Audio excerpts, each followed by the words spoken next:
We're recording the interview of Floyd Taylor. This interview is being conducted by Adrian Hill from the Wright State University's Veteran Voices Project. This interview is being recorded at the Wright State University in Dayton, Ohio. It is 3 p.m. on January 21st, 2015.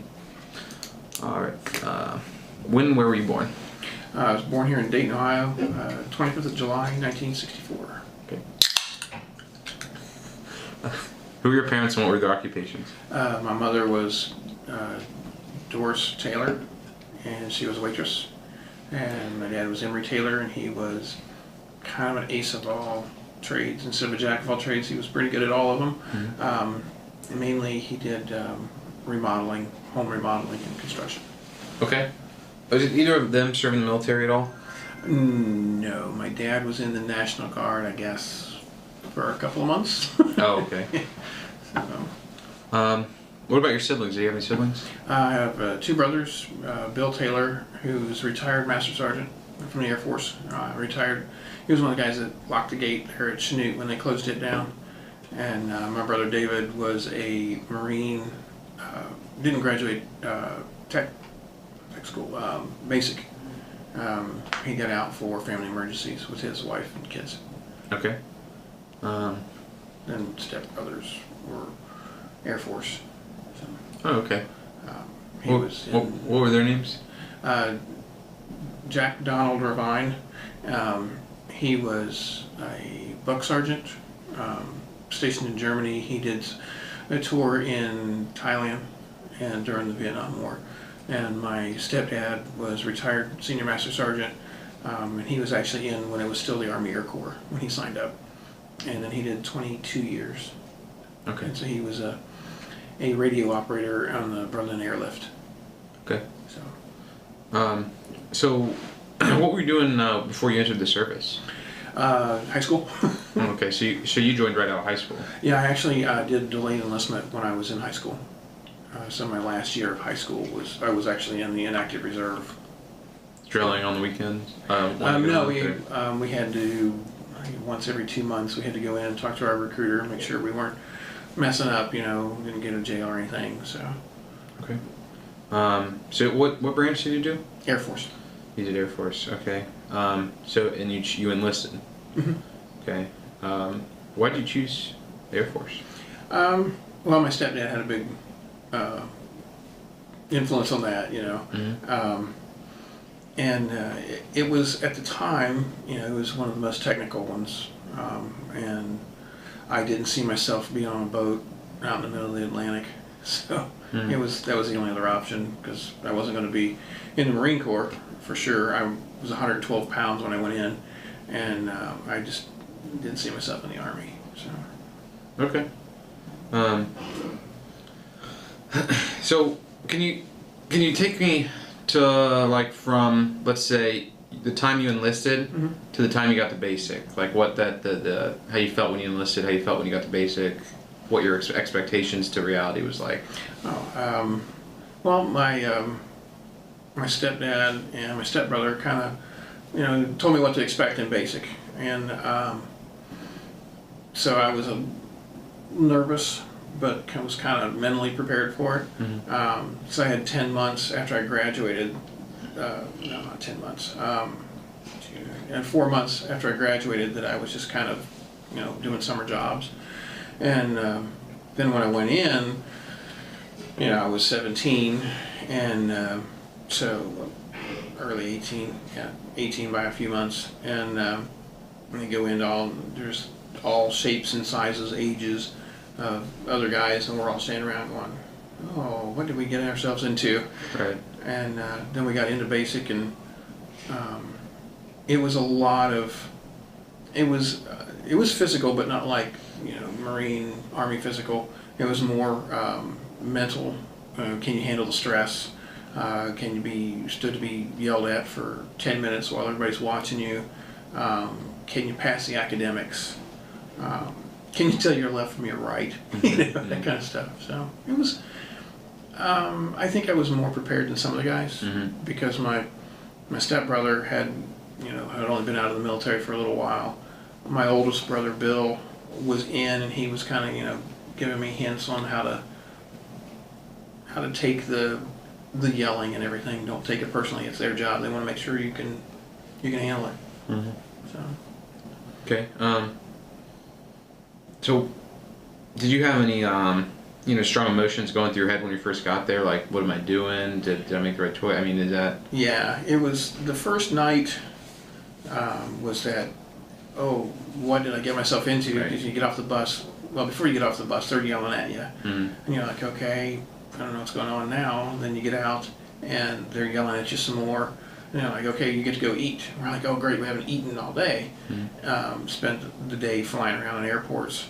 And you get in there and you're like, oh, I'm gonna have some of that, some of that. Oh, that looks really good. And you sit down, and you're about 3 mouthfuls into it, and they're like, okay, you're done, let's go. I don't want to go. Oh crap, what am I doing? Yeah. And you see that poor guy that stands up with a drink in his hand, and there's like they descend on him and they just start. Mm-hmm. And everybody's like, oh, we'll sit here and finish this real quick. Yeah. So that first night was oh geez, and then the next day was, you sleep a little bit later because you don't get to bed until like 3, so they let you sleep a little later. And doing the march, learn how to march with all these guys that I don't know them, Mm-hmm. and then you go get your hair cut, and then you get your clothes, and you get your basic training manual, and they're marching you around. It's Texas in October, so it's humid. It's not hot, but it's muggy as all get out. Mm-hmm. And So where in Texas were you for your basic training? Lackland, Lackland. San Antonio. Okay. So you got the humidity, and you're just looking around going, oh man, and you can't look anywhere without somebody being yelled at. So you begin to wonder, is this really what I was supposed to do? Right. So it was kind of eye opening.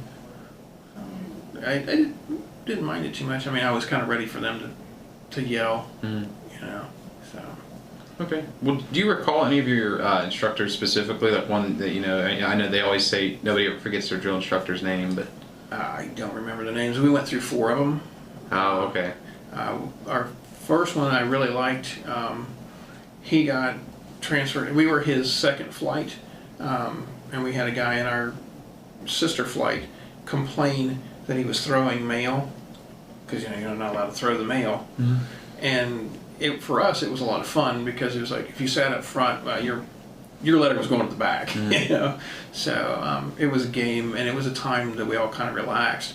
Well, he tossed somebody's mail to the back, and they got mad and reported him, and he was there the next day, and then he was gone, so we didn't have him.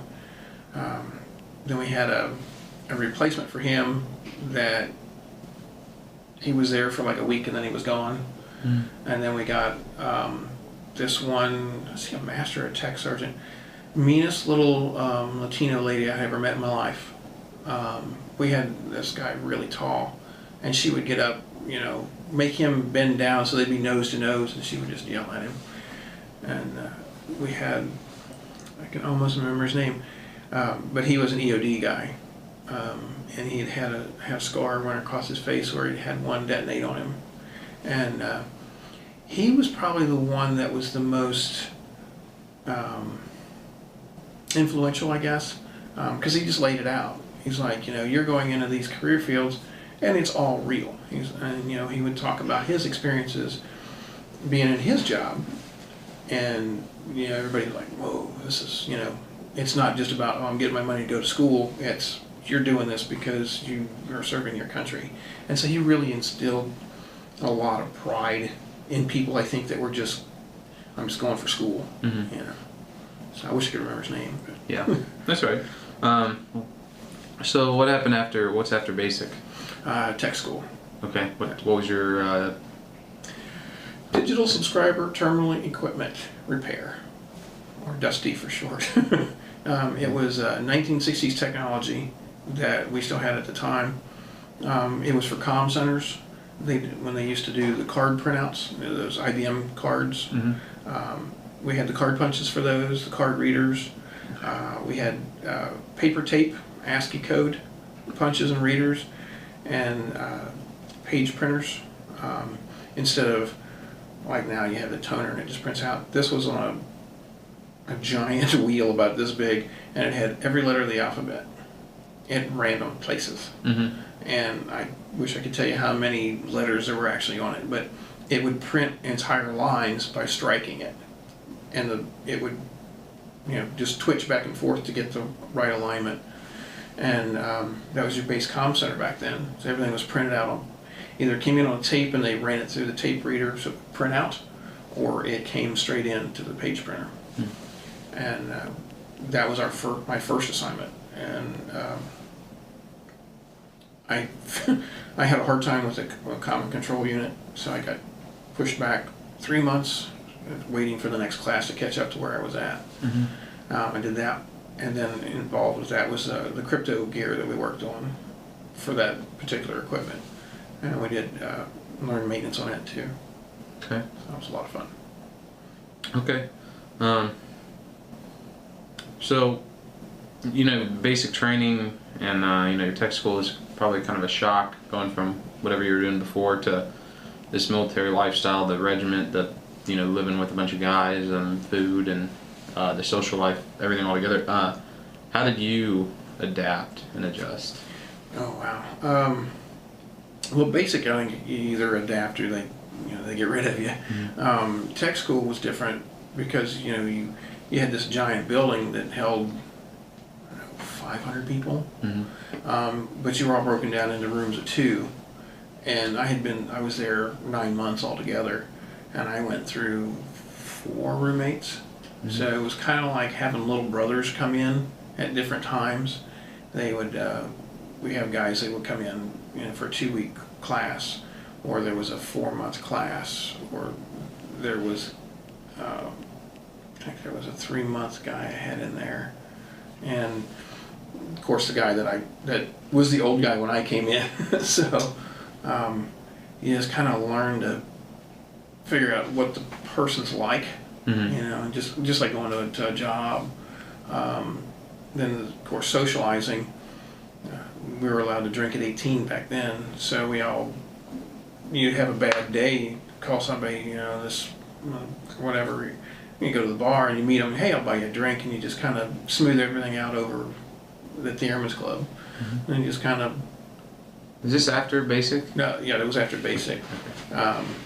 And for basic, you just shut up and do what you're supposed to do and hope that it wasn't your day for the TI to yell at you. Mm-hmm. So for me, tech school was like living with my brothers. Right.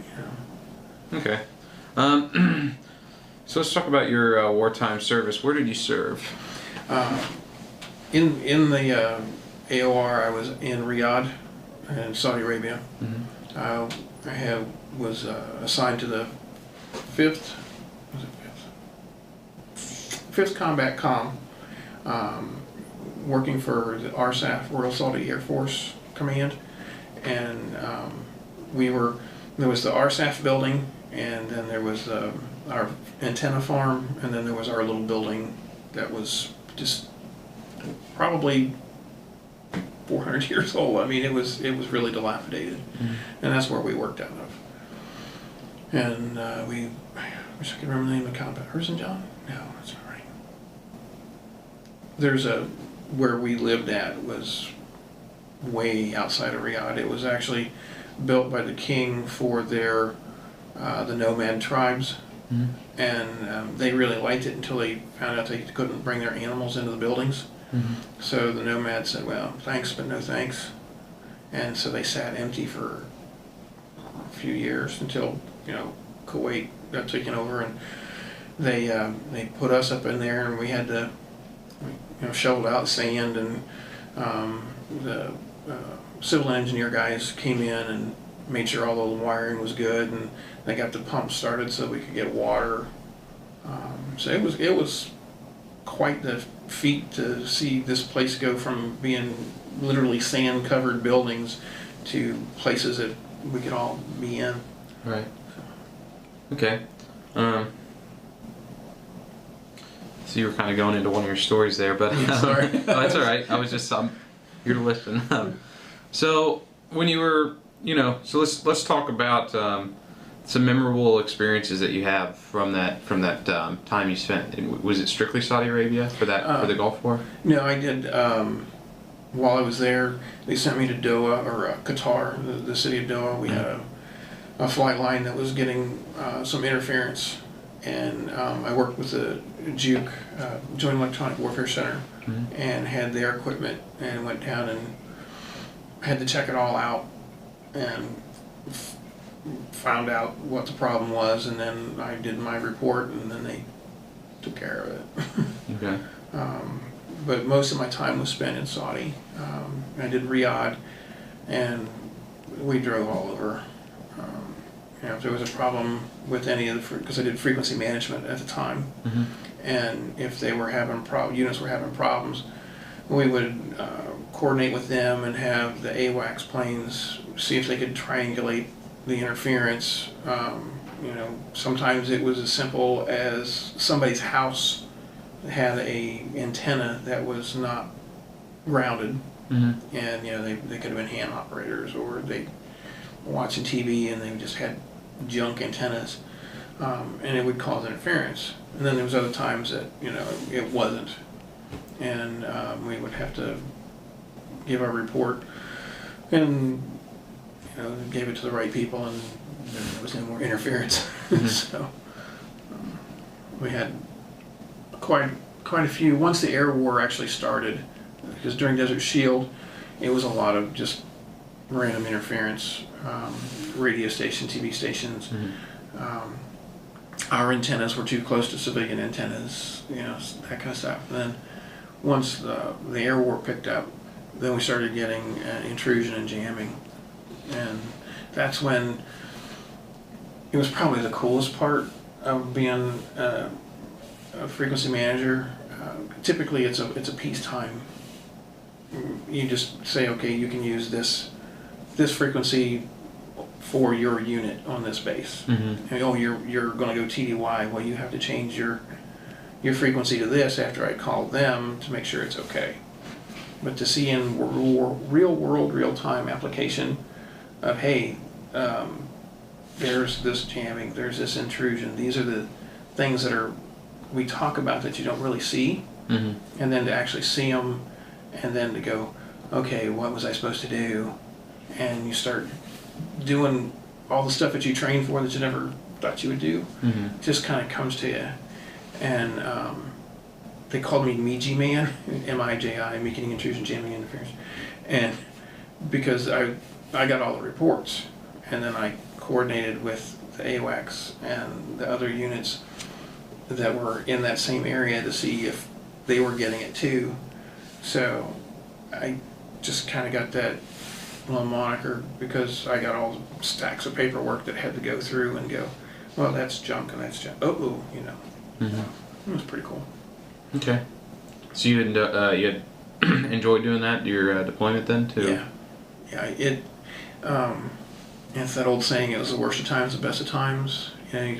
It's the worst possible thing that you could be in, but at the same time, it really shows you what you're capable of doing, and to know that, the guy that was 112 pounds when he went in the military was carrying a weapon and, worrying about missiles coming in and actually watching missiles come in at him, to go from that 17-year-old kid to that man at that point in my life, was for me was really something. It made me feel like I had hit that point in your life, and this is the best that I can be at this point in time. Yeah.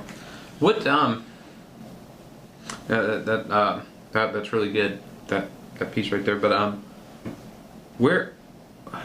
what year was this when you were over in Saudi? Oh God, when was it? 90? There's not many years to choose from for this. But yeah, it was. We did Desert Shield, and I was there for 3 months of Desert Shield, and then 3 months of the air and the ground war. So it would have been October 90? Okay. To March of 91. Okay. I think that's about it. So we did the build up. January started the air war, and then the day after they ceased hostilities, my father-in-law died, and my wife at the time freaked out and called Red Cross, and Red Cross pulled me home for emergency. Mm-hmm. Otherwise, I would have spent probably another 4 or 5 weeks, a couple months there. Yeah, just closing up. Yeah. Is that what your buddies did that you were there with? Well, they were there for a long time, actually. They some of them were there for like 6, 7 more months. Oh wow. After that. For what? Well, we had we established bases over there, so they were part of the setup crews, taking the tent cities and turning them into the bases that were over there. And the 5th Combat Com, which I had been TDY to in the previous, were the ones that called me over. They rotated in and out of there for probably a year, I guess, just to keep communications up, because we were doing, at the time, we were doing HF still, satellite, and then we were doing troposcatter, which I don't even know if they do anymore. But we had reliability rates for the troposcatter, 98, 99%, which, unheard of. But you've got solid air, that really never changes, and you're in the desert, so there's not a lot getting in the way. So it was pretty, labor intensive keeping it all up. Power fluctuations were the biggest problem. So their job was to make sure everything was running up until you got the solid, here's your base, and you got, solid satellite communications all the time, radio, telephone, all that. Okay. But when I was out, I was like, peace, I'm out. Yeah, I understand. So did you said you witnessed, missiles coming in and anything like that. Is there any other combat related experience that you had? When I was in Turkey, while I was in Saudi, when I was in Qatar, we had Scuds launched, so we had to scramble for those, which was really bizarre because they weren't even aimed at them. But they didn't know at the time when they picked up the launches. In Riyadh, we got them all the time. We had one that was aimed at the RSAF. We figured it was just, they were kind of point and shoot and hope they went there. Well, the airport battery actually took it out over top of us. We had gotten locked out of the bunker, so we were scrambling for places to go. And we heard the Patriots go off, and we heard the explosion, and smoke, gas, whatever, falling from the sky. And when I was stationed in Turkey right after that, a guy in my unit was killed by a car bomb. Just like a block and a half from where we lived at. So that was that one. Yeah. What is that like for you? Witnessing this, and obviously, your friend died from something like that. What was that like for you? The Scuds were one thing. That was part of being at war. It's what you signed up for. The thing in Turkey with him dying was just a random act. We were told when I got there to always vary our routine. Don't go out in public in your uniform. Don't put Christmas trees up. Don't put Halloween decorations up. Always check your car before you get in. And you do it, but you don't. Like, oh, really? It's just kind of whatever. And I guess he had made a routine. We varied from 4 in the morning to 9 in the morning going to work. So your off time varies along with it. And we always took a cab. We didn't have a car over there. So he must have gotten somebody's attention somehow. And he started his car, and was wired to the ignition. So he died. The explosive material was under the seat, under the car, not in the car. Yeah. And his wife was sitting next to him, and so she took a brunt of the blast too. But he had so many shrapnel wounds, he died at the scene, and it was kind of a holy shit thing. It was not like war. I mean, this was a guy that was just going to work. You know, he was just doing what we all did every day. Mm-hmm. And he was gone. You know, we heard the boom. You know, and we didn't think anything about it because in Ankara, where I was stationed, there was construction everywhere. So there were always booms and bangs and clangs. So we didn't think anything about it. And I got into work, and I'd been to work 20 minutes, and they told us that he had been killed. Mm-hmm. And it was just numbing. Mm-hmm. I mean, I knew people that had died when the army barracks got bombed in Saudi. I knew people, but it was different. It was, you know, and you're like, oh shit. But it's war, and Mm-hmm. here's a guy that's just going to work. What were you in Turkey for? I was the United States Turkish Logistics Radio Frequency Manager. So every military Air Force frequency that was used by the United States Air Force went across my desk. Mm-hmm. I either reviewed it or asked for new ones. I provided frequencies for Provide Comfort when we were doing it for the Turkish immigrants coming up from Iraq, or the Iraqi immigrants coming up into Turkey. Mm-hmm. I did HF communication for them. Anytime that a new unit was being deployed into Turkey, I had to check with my Turkish counterpart to see if it was okay to use those frequencies. I was there to make sure that we didn't step on their toes. Mm-hmm. And got to work with the Turks, which was kind of different. My counterpart was a colonel, and I was a staff sergeant. And he always saluted me before I saw him. He would come in and salute. Colonel, how you doing? You know. Mm-hmm. So it was interesting to see that everything that was technical was an officer when I was there. I mean, if you needed your phone fixed, you know, like this captain showed up, you know, to work on the phone system. Mm-hmm. And you know, I would go over and visit the Turkish base in Ankara, and you know, all these guys that are actually doing the work are officers, and all the enlisted guys are driving cars or they're guarding the gate, or you know. Mm-hmm. So it was kind of a weird culture clash, I guess. Mm-hmm. So it was different. Yeah. And hot. Yeah, I believe that. So what kind of what about friendships and camaraderie you made? Maybe not just in Saudi, but you know, when you were in Turkey, or just being away from, you know, your natural environment, your family and stuff like that. What kind of camaraderie and fellowship did you make? I've got two friends, both of them, excuse me, from when I was stationed in Germany.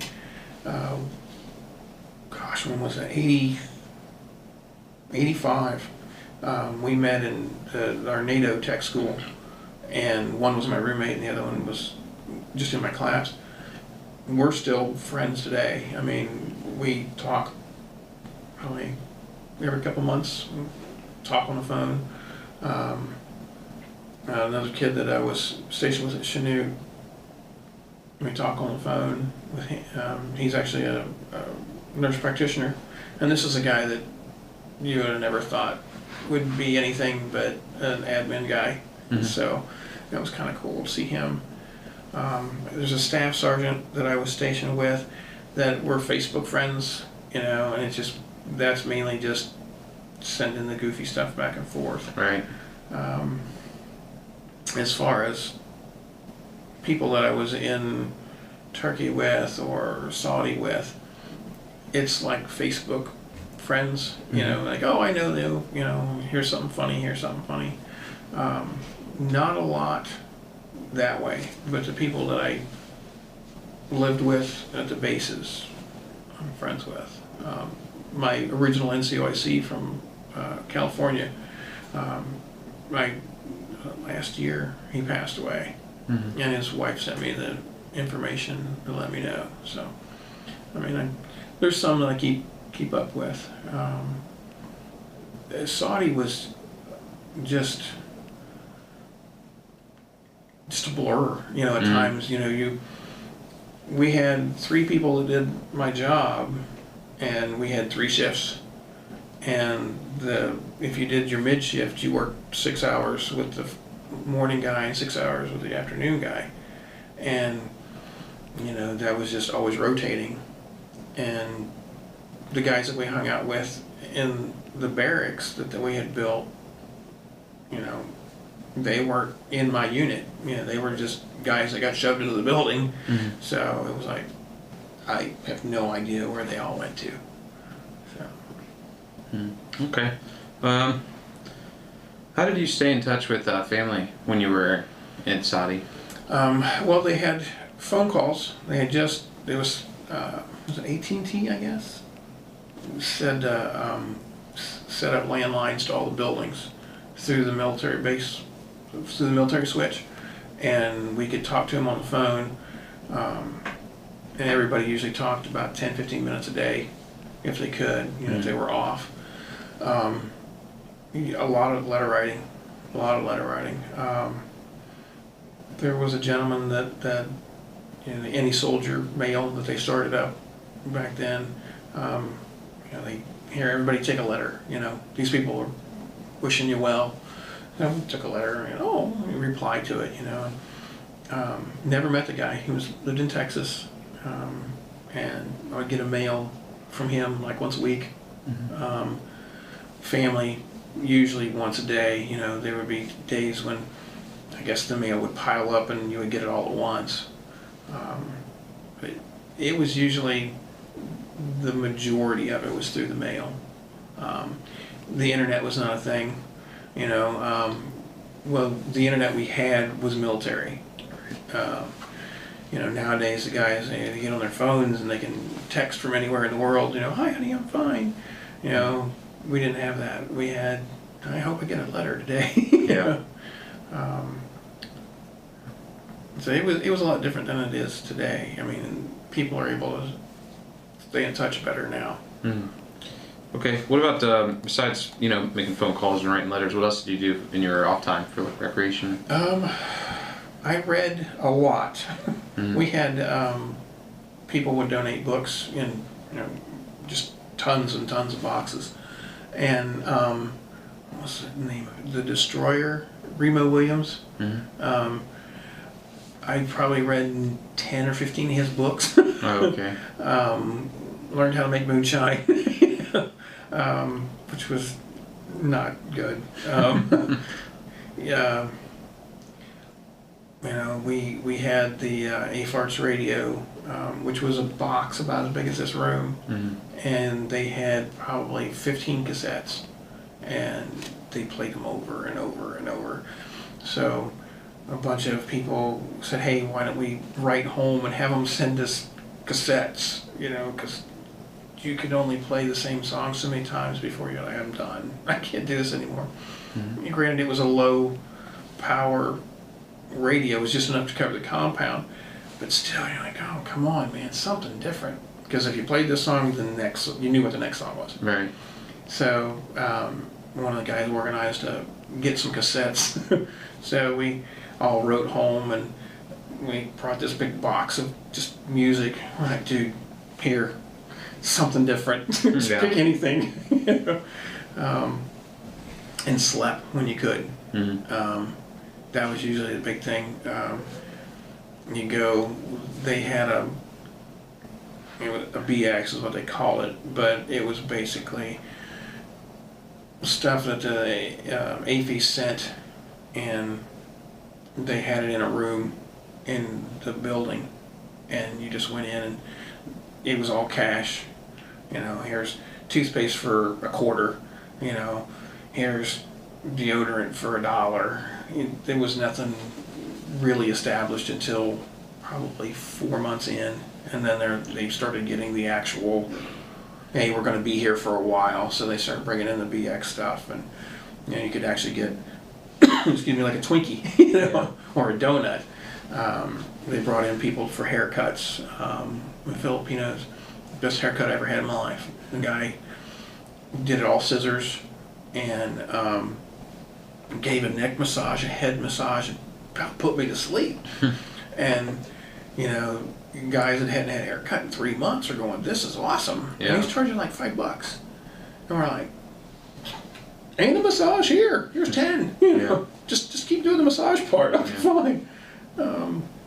So if you weren't, you know, walking around doing that, you know, listening to the radio or sitting outside catching the sun, you were sleeping or reading. You know, you got a day off out of every 6, you know, or 7 days. You work 6, got 1 off, and you were 12 on, 12 off. So yeah, well, it was a lot of sleep, just catching up. Now the night that the air war started, I didn't see sleep for 4 days. I mean, yeah, there was this, but nobody went home. We were all there all at once, and we just put out fires as they came along. And yeah, about the 3rd day, you start seeing some really, you know, did you see that? There's nothing there, but it's like, did you see that? I swear there was somebody standing right there. So, yeah, read, sleep, listen to music. Yeah. Okay. So what about, you said the day the war, the conflict was technically over was the day that you got a call home, right? The day after. Okay. When they said that the hostilities ceased, my father-in-law passed away like 2 hours later. And they called my ex-wife. She, you know, kind of freaked out for about 12 hours. Didn't know what to do. Called the first sergeant, and the first sergeant said, "Well, you call Red Cross, you know, so you can get him home." Kind of an iffy situation, but it's possible. So the next day, I got the phone call, and through the Red Cross, through our military switchboard, and found out that he had passed away. And the major said, "Well, we can let you go. You know, they said hostilities are done." So she gave the okay, Major Green, for the 5th Combat Comp. So I started doing the paperwork, which was really turning my mop gear in and, you know, signing over my rifle and pistol, my room. I just was you know, somebody sent me a dartboard. I don't even remember who it was. I'm like, "Here, keep it in the house. You guys have fun with it. I'm out of here." You know, I'm getting to go home. And I had to get the final okay. And I thought it was from Major Green. Well, she was home sleeping, and it was the colonel. And he's like, "Yeah, I'm really not okay with you leaving." I'm like, "Oh crap." So I'm like, "Well, I mean, it's your call. You know, you're the guy in charge." And he says, "Well, you've already got all your stuff packed, and you've got everything else done." He says, "I might as well send you home." And he said, "Just have a good flight. Be careful." I'm like, "Okay, cool." So I went to the airport in Riyadh. We flew to Dhahran, and then we picked up 5 or 6 guys that were literally off the field. I mean, they still had their gear on. They were walking in, and they were all going home for emergencies too. And we flew from there to, was it Spain or Germany first? We're in a 141. Yeah, we went to, I guess we landed in Ramstein. Ramstein? I think we were in the Ramstein. Because the heater was not working. So we were all very, very close. We all had our blankets out, and, you know, we were real close together, sharing heat. Mm-hmm. And we got, I think it was Ramstein. And so we changed planes there and then flew to McGuire? Yeah, McGuire. And then from there they gave us all individual domestic flights. Mm-hmm. And it was back, it was 2 days in the air, I guess. Okay. So like 3 days after the air war started, I was back in Dayton. Okay. So when you guys found out, they said conflicts had ceased, were you guys excited? We weren't sure. Yeah. It was like, it wasn't like, everything you see for the earlier conflicts, there was a lot of hoopla. This was just like, they're done, Mm-hmm. It was like, are they done, or are they just saying they're done, waiting to see what we do? Mm-hmm. So we were all excited. We were like, yeah, but then there was that, this is kind of a sneaky bastard, so Mm-hmm. we're not sure if he's done. Right. So it was, we were a little, I guess we're trepidatious, Yeah. worried about it. So. Well, when you flew home by plane, how were you received by your family?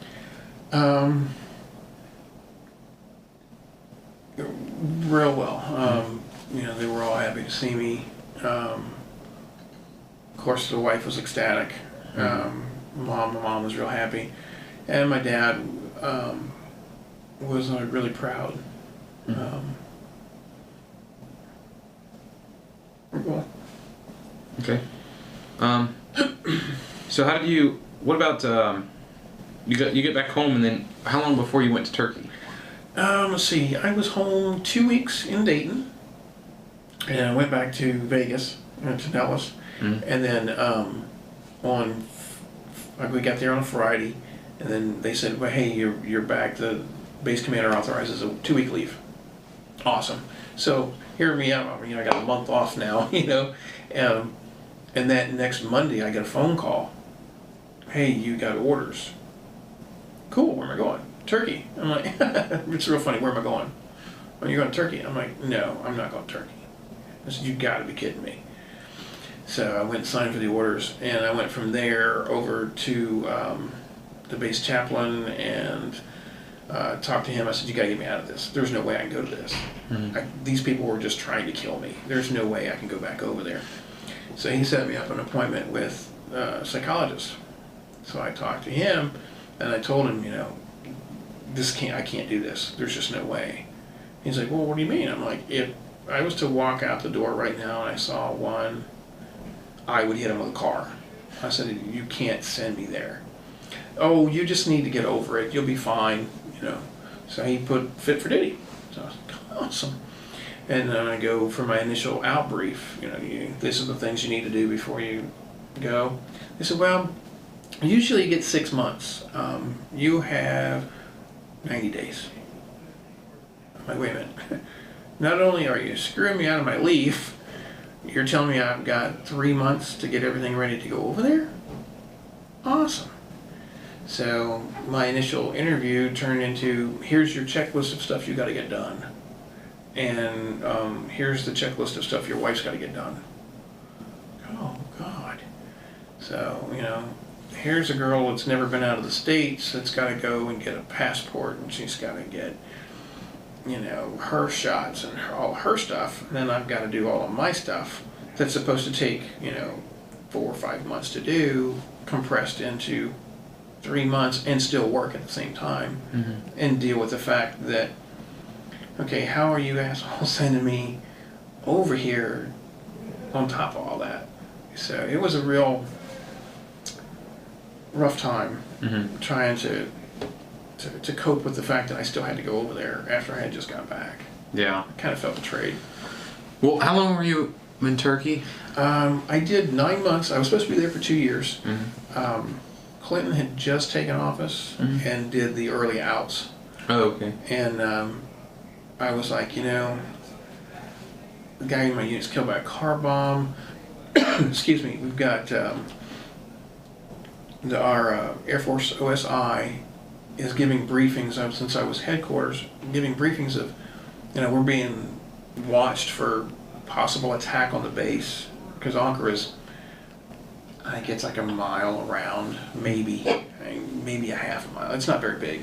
Ankara Air Base is it's a tiny little place. And they're telling us that there's possible terrorist attacks, to do everything I was talking about before, varying your schedule and everything, and here's a town hall meeting of everybody that's on the base, spouses, kids, civilians, everybody. There's like 450 people in the theater. And here's the OSI guy going, hey, we just want to let y'all know that we just stopped last night a terrorist attack on the base. We caught 50 or 60 guys that were with is it the Turkish Red Army? Or just the Red Army, I can't remember. But it's a terrorist organization that's in Turkey and overseas. In like all of the Mediterranean places. They had RPGs, they had a armored vehicle, they had AK-47s, they had M16s, they had rocket launchers. And we're all going, holy crap! Between the Turkish Army, our American Army, and the Air Force OSI, and the Turkish police, they caught these guys literally hours before they struck. So here I am going, oh, you've got to be kidding me. I've got, another year and a half of this. And the ex-wife just didn't get it. It's like, you got to be quiet and you try to blend in with the people. And never being out of the States, it's like, oh my God, this is awesome. Oh, no, shh, be quiet. You're going to get me killed. So when he came up and said, hey, we'll give you $2,000 for every year that you've been in. You got to be in at least this long, and you got to be in one of these FSCs. I'm like, well, I'll apply. So there was 2 people in my career field allowed to get out. Myself and a guy I was stationed with in Las Vegas, Dana Dolabone. He got out. I did the 180 days, was it 180 days?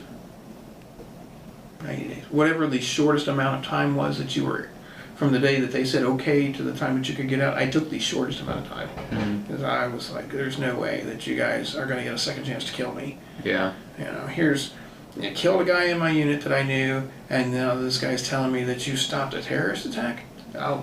Okay, that's, I'm not giving you guys another chance. Yeah. I got to get out of here. Yeah. So, I look back at it, and it was like, it was not that bad. I would like to go back to Turkey and look at the stuff that I saw but didn't appreciate when I was there, because I was literally freaking out the entire time. So, that make any sense? No, I just kind of rambled there. Sorry. No, you're good. That was great. So you got out after your 180 days or whatever. Yeah. Then what did you do? Came back to Ohio. Which part? Here in Dayton. Were you stationed at Wright Pat at any time? No, not at all. So you're from Dayton? Yeah, I'm from Dayton. Yeah. This Wright Pat's where you come bring your career to an end. Yeah. I was stationed at 7 bases in 10 years. So back in the 80s, you didn't get comfortable. Yeah. Wherever they needed you, they sent you. But here, when I got home, I didn't have a job, but I figured I should be able to get something. Did electronics for all the time I was in the military. I did computers. I actually got hired by a company that was a contractor out here at the base, and I did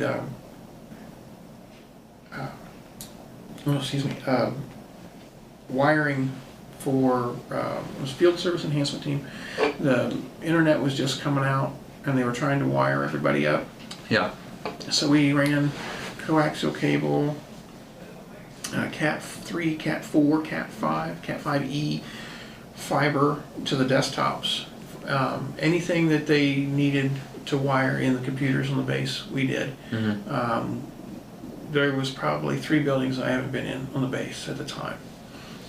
We did new construction, we did old construction. We pulled out old stuff, put in new stuff, pulled the new stuff out, put in newer stuff. they, you know how it is in the military, they have a cubicle farm, and they get a new NCOIC, and they're like, well, we're going to change this all around.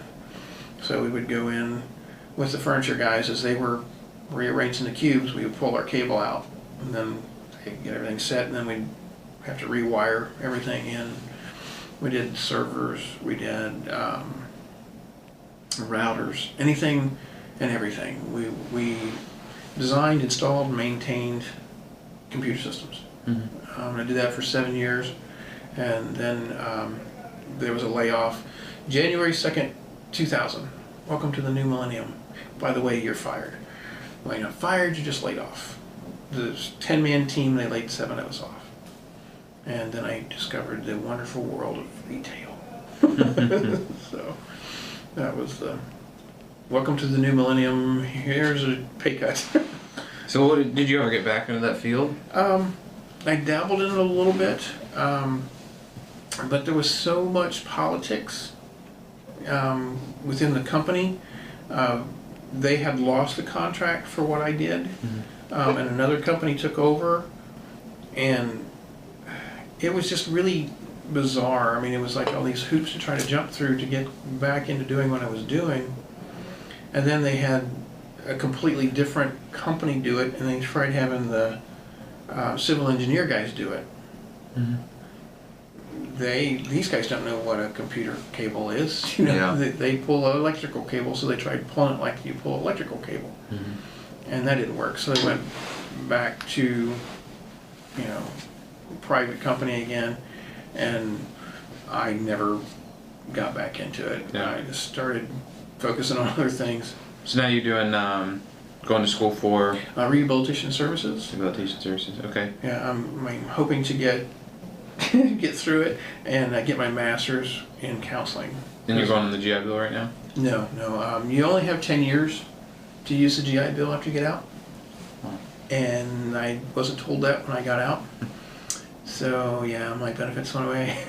So you don't have anything? No, just FAFSA student loans. Wow. Yeah. So. I want to talk to you about that after we're done. So, are you members of any veterans organizations? Or WUA Vets? I'm a member of American Legion in Illinois. I lived there for like 6 months with my brother, and I was actually their bartender. So I joined the Legion. Yeah. And then I'm a lifetime member of the VFW in Las Vegas. That was when we first got out, because at the time there was only the one, and they said, hey, we will pay your lifetime membership. You just call this your home. Awesome. So I have my card, VFW in Vegas. I get a new one every year. Oh, okay. So, yeah, it's pretty cool. Okay. And then, of course, here at school, the vet center. Right. Okay. Well, how did your wartime? We're going into reflections now. Sure. How did your wartime experience affect your life? Initially, when I came back from the war, and I was still working at Nellis, I had a really hard time having that sense of urgency that I had before I went over, because we did a lot of training, red flag, green flag. It was just hard for me to go, I'm just not feeling it, you know? Is there anybody going to die, or is anybody going to get bombed if I don't do this? You guys are playing a game. I really don't have that sense of urgency. Then I went to Turkey, and I was just on edge all the time. All the time. I was never relaxed. Then I got out, and I don't know, it was kind of a letdown. You know, they did, you know, it sounds petty, but it was like the parades and all this and that, and, you know, for the guys coming back and stuff. And it was like, those of us that came back first didn't have that. And, you know, not that big recognition. Now, the local communities we were at were all very proud of us and were very cool about it. And I felt a little bitter, you know, when you see the big parades for all the guys. And it was like, this is really dumb. We all did the same thing. You know, I'm happy they made it home too. So I kind of got over that. Then I started having, you know, flashbacks in the night and waking up with dreams, and just sometimes things come back when you're not expecting them to. So sometimes it's a little hard to get through it all. Okay. Has that affected your how you react to these things and how that affected you? Has that made you kind of put you on the path for this rehabilitation services at all? I think so. I'm a licensed massage therapist, and when I was in school for that and was doing our internship helping people, I actually kind of, like healing myself almost. You know, and it helped me feel calmer. And then I was in the nursing program, and my grades just weren't enough to keep me in the nursing program here at Wright State. So I was, kind of heading that way. And then they're like, well, what else can I do that helps people? Because I just wanted to help people. And then they said, well, there's this rehab. I'm like, what is that? And they're like, well, you can do this, this, and this. I'm like, oh, cool. And then they was talking to one of the instructors and said that I was a vet and had certain issues. And they're like, well, have you gone to the VA? Not in 20 years, because they didn't do a whole lot when I first got out. I said, well, you should go. So I went and I checked it out. They helped me out. And they said, well, if you're in rehab services, we could use your help. You can do vocational rehabilitation, where you find jobs for the guys that are just getting out, try to transfer their life skills. Or you could do regular rehab services counseling. You have to get a master's for that. But I'm like, that's kind of cool. And then one of my classes, we had to do an internship. I went to the VA to do the internship for the week. And I had a couple of those aha moments when I was working with a couple of the guys. I'm like, this is what I should be doing. I had a guy that was just mad at the world, and I understood that, and I helped him out, and he was kind of like, oh, maybe not all you guys are jerks, and I told him, I said, have a good day. And I was honest, really have a good day. Try to, whatever your issues are, try to get through it. And he looked at me kind of surprised. And he said, well, thanks. I really appreciate that. It was like nobody had told him that in a long time. Yeah. And then there was a vet from Vietnam that had been homeless, and they were helping him get readjusted and get a job. Had never worked on a computer. And he was just, they said, you go work on the computer, and here's this guy going, what do I do?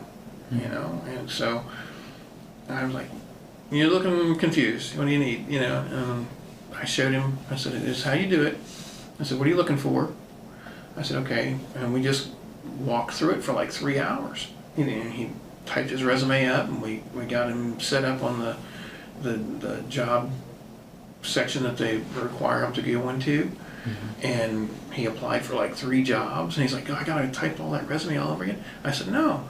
I said, just hit that button right there. And he clicked on it, and I said, your resume just went to him. I don't have to type that all over again? It was like magic, He was 65, 70, had been homeless for like 15, 20 years.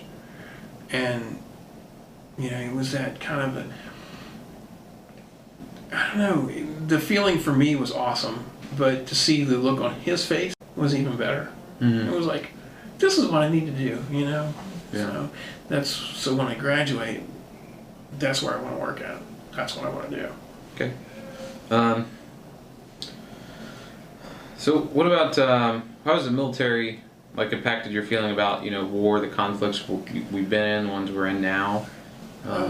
Just kind of a short little. What do you think about that? Well, when we were doing against Iraq again,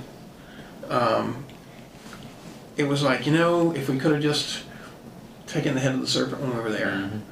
But there was the political agenda that had to be followed. So that was kind of it was frustrating, but having seen the things in the atrocities in Kuwait and the stuff that was being done, excuse me, yeah, we needed to be there. Second time, we needed to be there, but we could have done it differently. Currently, with Afghanistan and all that, all I look back is, the Russians threw their entire military at the same people for, 10, 15 years and didn't get anything. And we did the exact same thing. Granted, the technology's gotten better and we've managed to pull a few more off.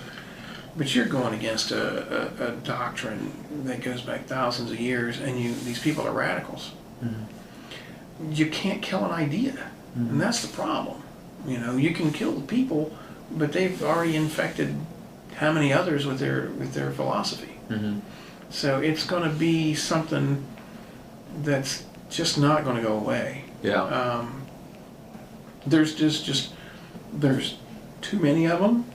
And there are now too many sympathizers around the world, including America, that are helping them. You're just not going to get rid of it. There's just no way unless you start to think outside the box. It's no longer, it really is a religious war at this point. You're fighting a doctrine. You're fighting extremists that don't care. And I don't have the answer. I mean, I wish, I'd like to be able to say, yeah, we should just kill every one of them. But you can't.